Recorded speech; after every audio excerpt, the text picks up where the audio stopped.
The United States claims to have taken out the head of the al-Qaeda terrorist group. In an address a short time ago, US President Joe Biden announced Ayman al-Zawahiri was killed in a CIA drone strike in Afghanistan over the weekend. Joining me now live is our Sky News US contributor, Michael Ware, who has extensive experience in this, a former bureau chief of Time magazine in the Middle East, and also made an award-winning film about al-Qaeda. Michael, thank you so much for joining us. You know this group. What will this organisation be thinking now? Well, that's a great question.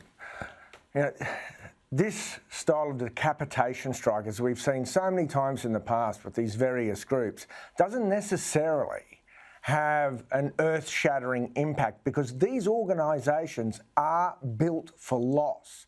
And one of the outstanding features of their ability to wage war against us is their capability to regenerate. Now, on this occasion, perhaps it might be different. Will this shake al-Qaeda more than the loss of its previous leader and founder, Osama bin Laden? Because back then, Zawahiri, who's just been killed this weekend, was the clear successor. The question is, within al-Qaeda's opaque hierarchy, is there another succession plan in place? Or will this unleash some kind of factional tension as they vie to take over command and control? In many ways, this is a stunning and meaningful strike. Stunning in its method and meaningful in the fact that it displays America, the CIA, its intelligence community does not forget. As a friend of mine in the security apparatus said to me this morning, it appears the Americans' memories are almost as long as the Israelis. Yeah, that's an interesting analysis. How do you think al-Qaeda will respond to this? Well, not quickly, that's for sure. And perhaps not directly, as so many people have discussed. It's not the al-Qaeda that we knew in 2001. Their capabilities have been degraded significantly over the 20-plus years of war that we of the West have waged against them. So it will take some time before we get any hint of any kind of retaliation because they would have to go into an extensive planning process now. That said, the other possibility is that they may already have an extensive operation in place and being developed, and they may accelerate that. But sadly, only time will tell. And with the degradation of their capabilities, it's very hard to read that crystal ball.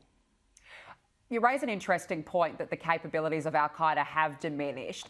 Has the threat of the group waned, particularly since the death of Osama bin Laden? Are they still relevant?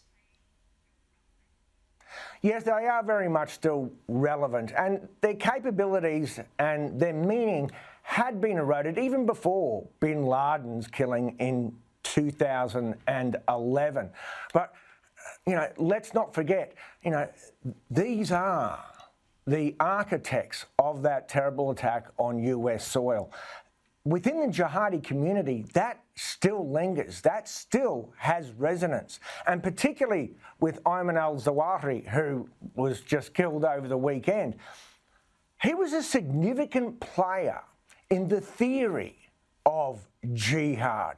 In fact, it's one of the ways that we were able to differentiate al-Qaeda, which we called old school, versus, say, the Islamic State. That was the argument about whether you attack in your global jihad the near enemy or the far enemy. Do you attack the Muslim governments right in front of you that are being propped up by the Americans, or do you strike the far enemy, America itself, that ultimately is propping up all these Muslim governments? And this man, Zawahiri, was one of the key proponents of the theory that you attack the far enemy. So his sights have always been set on attacking us in our homelands where we live. So taking him out of the equation may have some impact upon that debate within the jihadi milieu. How significant is this for the United States? They were still able to carry out this huge operation without boots on the ground. How big of a win is it for the US? Well, it's a significant win because, as we saw in the wake of the chaotic departure from Afghanistan, the Americans had promised to maintain an over-the-horizon strike capability. This proves that they've done that. They clearly still have assets in Afghanistan. And remember, these operations don't happen overnight. As President Joe Biden said, they identified Zawahiri earlier in the year. And they took their time to confirm their intel and reconfirm their intel, develop their strike plan, double-check their strike plan, and then have the patience to wait for the right moment. That tells you the Americans still have significant assets in the country. And of course, as others have said, it also reflects upon the relationship between al-Qaeda and the Taliban.